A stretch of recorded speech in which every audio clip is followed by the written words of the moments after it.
हिंद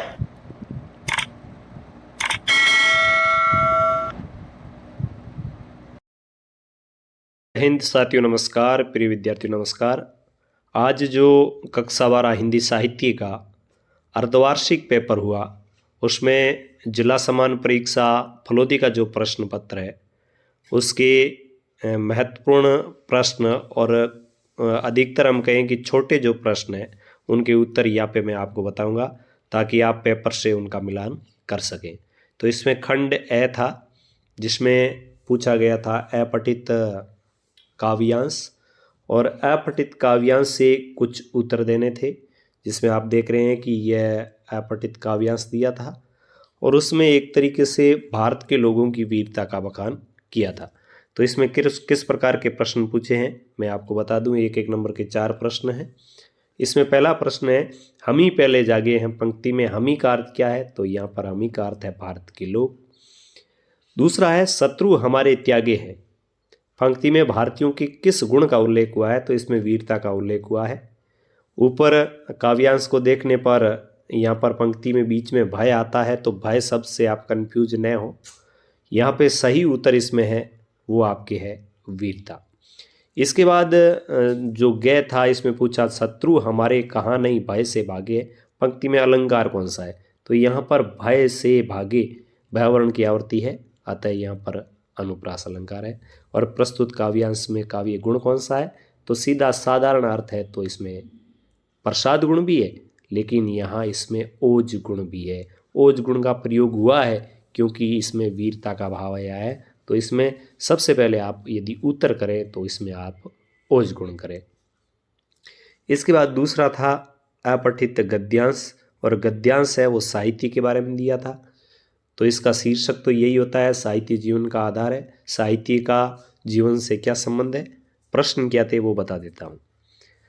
साहित्य और जीवन में गहरा संबंध है क्योंकि, अब यहाँ पे क्योंकि पूछा है तो हम इसका उत्तर देंगे, साहित्य जीवन का आधार है।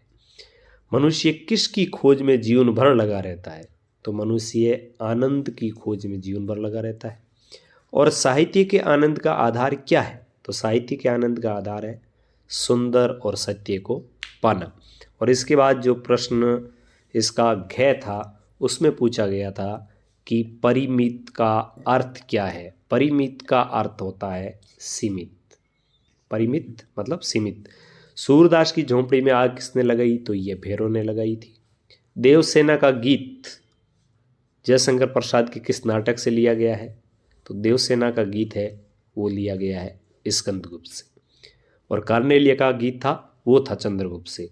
और असगर वजाहत की कहानी है, लघु कथा है, उसमें शेर किसका प्रतीक है ये आपसे पूछा था। तो शेर इसमें व्यवस्था का प्रतीक है। किसका? व्यवस्था का प्रतीक है। फिर रिक्त स्थान के प्रश्न थे। सूरदास की झोंपड़ी प्रेमचंद के रंगभूमि उपन्यास का अंश है। सरोज स्मृति कविता निराला की पुत्री पर केंद्रित है। यह दीपकेला कविता में दीपक है वो व्यक्तिगत सत्ता का प्रतीक है, यानी आप कह सकते हैं समष्टि का प्रतीक है।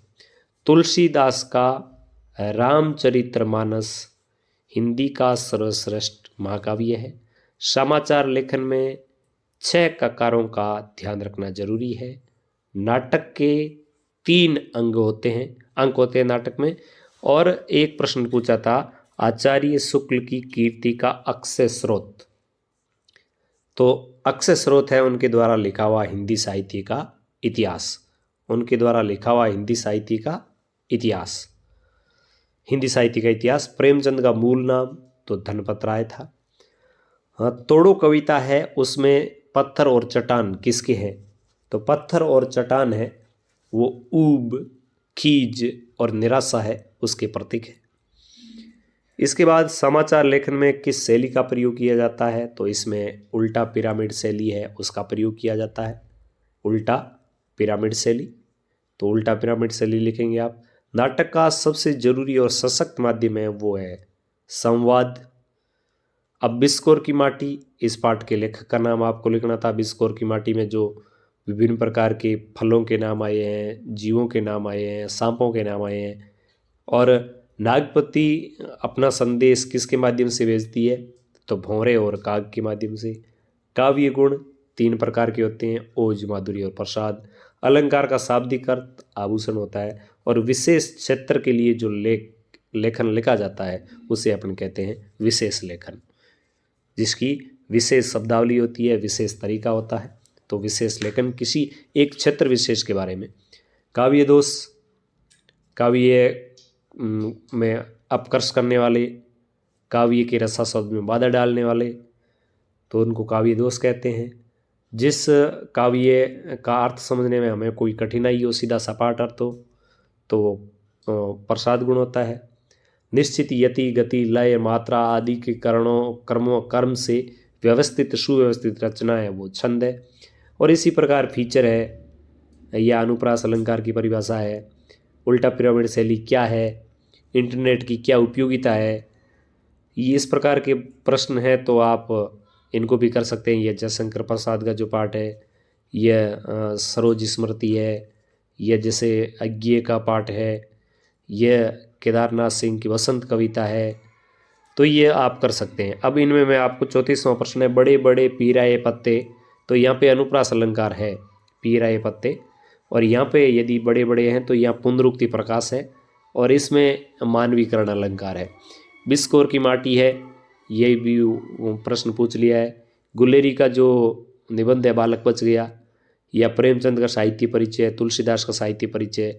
पत्रकारीय लेखन क्या है, पत्रकार कितने प्रकार के होते हैं, जैसे अंशकालिक है, पूर्णकालिक है, फ्रीलांसर है, तो अलग अलग पत्रकार होते हैं।